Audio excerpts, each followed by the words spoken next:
What would happen if you moved to the center of horse sport to start your own show jumping stable? A dream that sounds impossible enough already, but there was one big problem. I searched the whole internet to find information on how to start out. Guess what I found? Nothing. Absolute silence. Do I really have to do everything in life myself? I guess so. Luckily, I don't mind. Today we are at Falsterbo Horse Show, the vibiest horse show in the entire world, if you ask me. I am here to talk to the professionals and ask them the questions that no one else is asking. How to become a better rider, how to navigate everything in the sport. This is a perfect place to be at, so we'll see how it goes.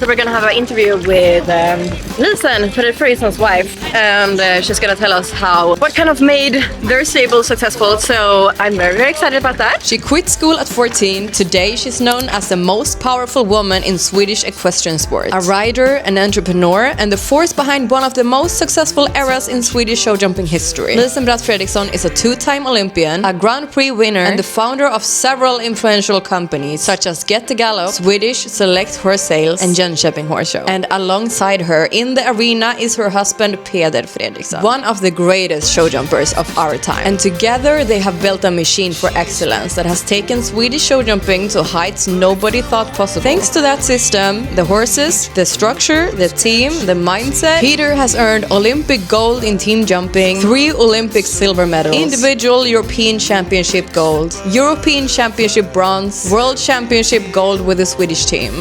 It's a lot. And behind every detail, from horse requirements to strategy, business, owners, sponsors, and long-term planning, stands Lisa. If I could just speak to one person about how to build a world-class show jumping stable from the ground up, it would be her.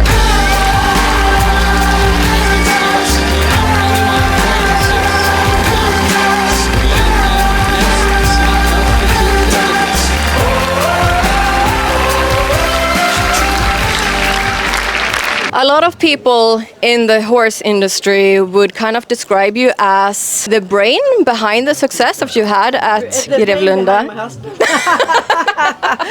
A little bit, yeah. At least that's what I've heard. I don't know if it's true. No. Both me and Peder is like we really love the process of what we are doing. Yeah. So maybe it's more about the process than the goal sometimes. I always been like, it's no young horse auction, or it's no gala for the equestrian world in Sweden, or it's a possibility to do like this, or let's make a horse show. Things like that, and I actually love to be in the process. Just imagine for yourself that you had to start everything all over again today. Peder was still an incredible rider, but you had no horse owners, no sponsors, barely any horses in the stable, and no one knew who you are. And your goal was to kind of build it up to where it is today. What would be kind of the first steps forward, or your focus point? That's a good question. That question is actually how it was for us. Doing the sport I always see it like it's a cake. Then it's like different pieces that is like, training, developing horses, find sponsors, economic situation, horse owners. I mean, all this horse food, everything. And this cake, all these pieces is what you need to go in the ring. And I think it's important to think like it's a chain, and every link has to be really strong in this cake chain. And you have to like take every part and understand that you have to work on all these parts. And for me, it was like I was lucky in the beginning. For horse owners, first of all, I had a grandmother with a pocket with a little bit money in, so I asked her for help. And I said, like, if I buy 2 horses, the idea is I ride them, I train them, and then we sell one, and then you get your money back. And I don't know if she believed in that, but she thought that I was selling it so good, and she wanted to help me. this, for me, it was my grandmother, but I think it could be like anyone. It could be my neighbor that I had helped, or someone that I had a relationship with. And we started up with 2 5-year-old horses, and then so that is what it can be for anyone. That you can do like that, or maybe you help a breeder. I ride your horse. Can I have, if I have 50% over 100,000 Swedish crowns? We split. You have to start to, how can we make this? And then in the beginning, you maybe not think like you should make money, or it's more like to get things going. And then and that's what happened with me, and also with sponsors. It was a man who started with his own horse feeding company, Svenska Foder, and luckily they didn't know anything about equestrian sport, hippo foder at that time. So I was just like, but I can get you some new customers. I talk to my friends. If you give them 30%, I get horse food for free. And this is a little bit how I always done things. Yeah. Like, we do a deal, So he was like, okay, I start to sponsor you. And he had no idea. I was no one, But that was my first sponsor. Yeah. So when I rode here my first time, 96, I won the 6-year-old class with a young horse that I bought as a 5-year-old. Then I had my sponsor. And then, their story also started here with me. At that time. So, it's like with anything that you want to develop, it's very easy to see the problems. Yeah. Oh, I have no money. I can't do this. I mean, if you start like that, then forget about it. You have to start about how can we do this, and how can we, get the horse and write down every possibility. Actually, I heard yesterday that problem. Now maybe everyone will start to Google, but problem in Latin. In Latin, it's like pro is before, blem is like a solution. It's very easy to see problem as a problem instead of seeing problem as finding a solution. Yeah. So I think whatever you do, it's like finding out how to, find a solution of things. Yeah. I think it takes a lot of confidence to do that as well. A lot of riders would also think about doing that, and then they think, oh, but am I sure I could do that? We are Swedish, so we are a little bit polite and afraid, and we don't want to disturb people and so on. Then you have to look around a little bit, and it also to find the people around you that inspire you to do these things, and ask and just ask how should I say this question, or I'm afraid it's a solution of everything on everything. So you have to just try to, if you are afraid of talking to people, take the first step. Then you just have to work on that before, how should I do this, and see it as a challenge. So see it as a challenge, how should I do this? And it's you met a lot of riders and a lot of people in the industry. Is there something that you have seen that kind of the people who have reached their goals have in common? It's actually that they are getting closer to the people who have the right knowledge, the true horseman, because it's a lot of people around us, they're selling products, they're selling trainings, they are talking loud, blah, blah, blah, blah, and it's a lot of people that goes in those, how should I say, traps to be not as successful as they could have. So it's important to stay close to people who has the right knowledge and the right, the heavy knowledge. It's like my husband, for example. There's no one who wants asked for training for him. Because he's not. Now we have actually a French rider coming to us because he thinks okay, I want to learn from Peter Fredricson, but there's no one in Sweden that asks. Because they think he's off limits. Yeah, exactly. So, but the key thing is to stay with people who knows things, and I would say that people who have been successful understand that they need to look when McLean is riding, look how Kent is ask a question, the best ones. That is super interesting. I thought you gave great answers. Lastly, because we are here in Get the Gallup's Monter, maybe also quickly explain how that came. What did you get the idea from?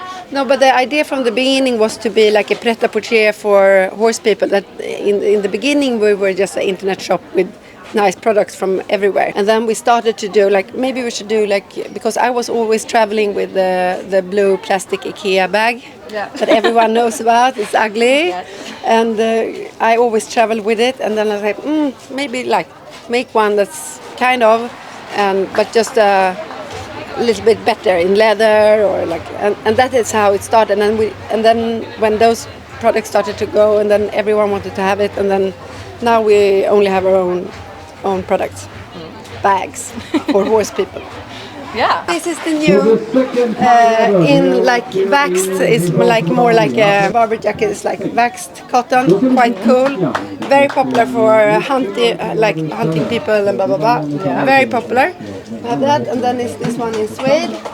And the nice thing with this one is that you like people like me that never knows where the keys are and the purses are. You find this, and that is a small bag inside. So, and this is the classic hay bag. Yeah. And here is a small one. Blah, blah, blah. This is the green waxed. Yeah. This is very popular right now. Yeah, I can imagine. Which one would you go for? Black is just very clean. Yeah, that's suits very everything. popular. For all the fashion people wants to have the black. Yeah. Yeah. But also like this one. And that one as well. You have to think about it. Yeah. Thank you so much, Lisen. Thank you so much. And good luck for the rest of the week. She's my Yeah. idol. I've looked up to her my whole life. Yeah, It she almost gave. felt like I knew her already. Yeah, she gave really good advice too. Yeah.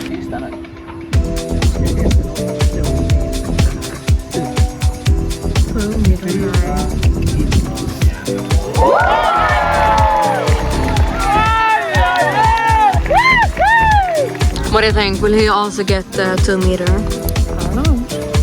You don't know? You're suspicious? Okay.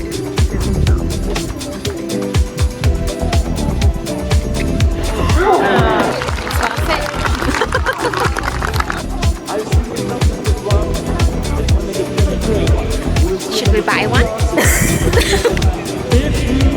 Oh shit, he's looking right at me.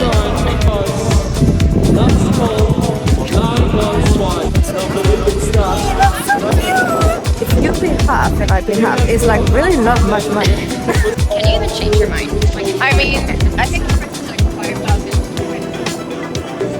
I guess that's fine. Not that much. Look at it.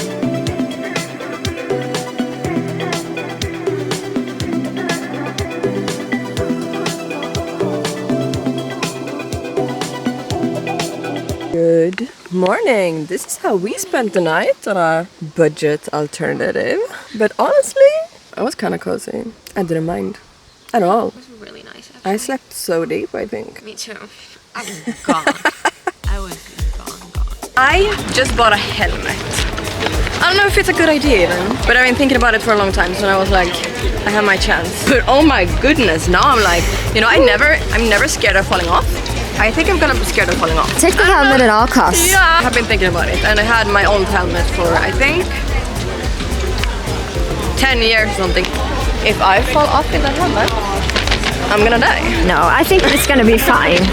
Yeah, it's probably gonna be fine. Okay, let's put this in the car, and I'm gonna try out the helmet as well a little bit. Yes, it looks so good. Unboxing. We're at the car now. So, And I thought I just have to. Okay, so actually we need to like hurry to see the class. Actually no, but we need to we have eat. some time. We need to eat. Yeah. We barely ate anything yesterday. We ate one meal yesterday. That's crazy. No, we cannot do that. How? Yeah. Oh, here. The more you know. Wow. It is pretty. Look at that. You look so professional. Slaying helmet. Yeah. And hopefully I won't destroy it. And then, after a little while, After a little while, you won't give a shit.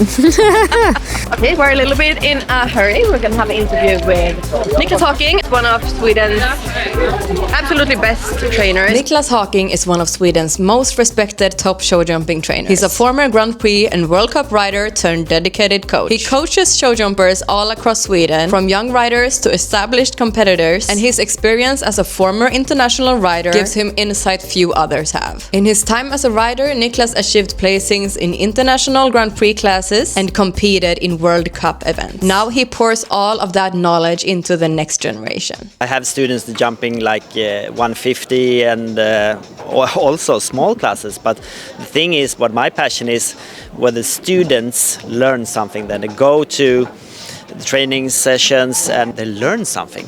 That's my passion. You trained so many riders. If there's anything you've seen either in your students or completely other people that you meet in the sport, if there's something that the people who actually do reach their goals have in common, or some kind of personal trait that leads to better results, something that you have seen or figured out. I think it's passion for the first, and patience. You have to have patience.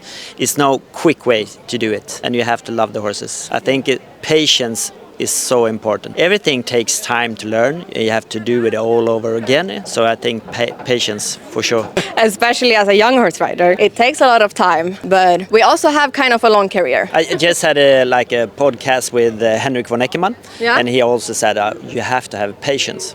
Normally, he said don't take his time always, because he don't always have the most patience. But in horses, he has patience and he knows what he's looking for, but it's always patient. Let it take your time. Yeah. And that's really important. I'm also very curious, is there something specific that you teach all of your students? Something specific that is very important for you? I think it's 5 or 6 things. First of everything is rhythm. You have to have rhythm when you ride. Contact. It's contact between your legs and hand. It's not hand or something like that. You have to ride from the leg to the bridle, so you're riding with the horse. Then it's straightness. How many people can ride straight? It's not many people can ride straight, so that's a big thing. And always to have the horses relaxed. I think that's the most 4 things that is so important. Confidence is a very big thing for good results and to keep going and not give up. Do you have any tips for building your confidence or mental strength? Yeah, I always did one thing. I had a ego tape. Mm-hmm. All my best rounds, because there was a Swedish ski guy, he's a legend, called Ingmar Stenmark. Mm-hmm. And before he won the Olympics, he won everything. But before that, he always focused on his best, how he's carving and stuff like that. So I put on a tape my best rounds when I was riding. So I always can watch, okay, how did it feel? How did I do that? And stuff like that. So I had that feeling when I go in the ring. Yeah. Because normally people think, okay, that's going to happen or that's going to happen, and think of everything negative. You have to feel positive and feel that energy and the feeling with the horse. So I watch the videos of myself riding to get that feeling. And then I give it to the horse. Yeah, and actually something I heard athletes from other sports do as well. Yeah, probably. I think Mondo... Just a sign that it works. Yeah. Look at Mondo Duplantis. Yeah. He's a legend. And he's so young, and he watches himself do things all the time. I think we need to look at the videos and do the same. I think so. It's a good idea. Yeah. A good tip. Look up your good videos and put it together in a tape and watch it before every show. Thank you. Thank you very much for having me. And good luck on your busy weekend coming. Thank you. I just met with a manager. That was kind of exciting. It went really well. Yeah, I did. We're getting a lot of stuff done today. It almost feels like a working day. Yeah, we've been going non-stop. No, now we're actually going to see the Alex Grand Prix. Yeah, I'm so excited for that. So that's going to be fun.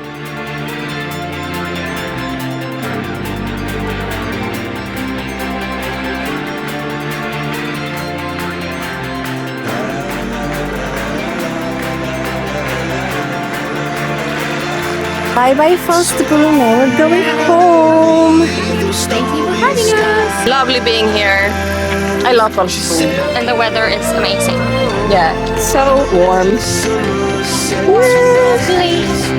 Bye-bye.